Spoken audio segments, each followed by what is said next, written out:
मुख्यमंत्री आवास से निकलने के बाद सीपीआईएमएल विधायक विनोद सिंह और पूर्व विधायक अरूप चटर्जी ने सीपीआईएमएल ने 6 सीट पर लड़ने की बात गठबंधन के सामने रखी है। अरूप चटर्जी ने कहा कि शाम तक या कल सुबह तक हर हाल में गठबंधन की घोषणा पूर्ण रूप से हो जाएगी।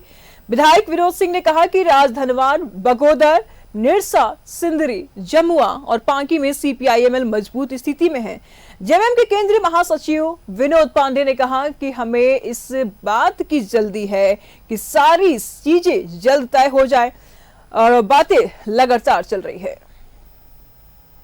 अभी तक तो सीपीआईएमएल की ही बातचीत हुई है। बाकी कांग्रेस और जेएमएम चूंकि बड़ी पार्टियां हैं, उनके पास ज़्यादातर सीट है। उन लोगों को हम समझते हैं जो दूसरे लेफ्ट पार्टी से भी बात कर रही है। हम लोगों ने 6 सीट का मांग किया था। उसमें निरसा, सिंदरी, बगोदर, राजधनवार, पांकी और जमुआ है।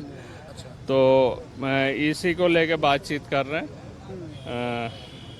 फिर देखते हैं जो फाइनल होती है उसी हिसाब से आप लोग। जेएमएम से भी बातचीत हुई, वो लोग चेष्टा कर रहे हैं। उन लोगों का भी कहना है जो आज शाम तक हम लोग करेंगे, या बहुत ज़्यादा हुआ तो कल सुबह हम लोग जॉइंटली प्रेस कॉन्फ्रेंस तुमको लेकर के। लेकिन हमने पहले भी कहा था और बार बार फिर से दोहराया कि हम लोगों की ज़्यादातर सीटें वैसी है जहां हम लोग खुद भी लड़ते रहे हैं। तो पिछले चुनाव में भी हम लोग उसमें से ज़्यादा चीज़ों में जो पूर्व का इन लोगों का गठबंधन था उससे ज़्यादा वोट आए थे। और उसमें से 2 सीटें ऐसी हैं जहां हम लोग पहले भी सेकंड आ चुके हैं अकेले दम पे। तो ऐसी ही हाफ दर्जन से ज़्यादा, हाफ दर्जन के आसपास हमारी सीटें थी जो हम लोग चाहते थे कि गठबंधन के अंदर से बात हो। इंडिया गठबंधन के दलों के नेताओं के साथ में बातचीत चल रही है और लगातार जो चीजें आप लोगों के माध्यम से दिखाई जा रही है वो सच्चाई से कोसों दूर है। जहां तक गठबंधन में सीटों की बात है तो हम समझते हैं कि जितनी जल्दीबाजी आप लोगों को है उतनी ही जल्दीबाजी हम लोगों को भी है।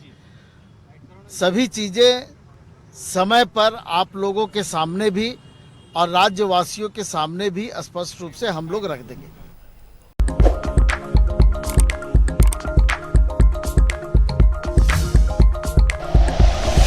Like and share videos, subscribe करें हमारा चैनल और प्रेस करें बेल आइकॉन। न्यूज़ 11 भारत, सच है तो दिखेगा।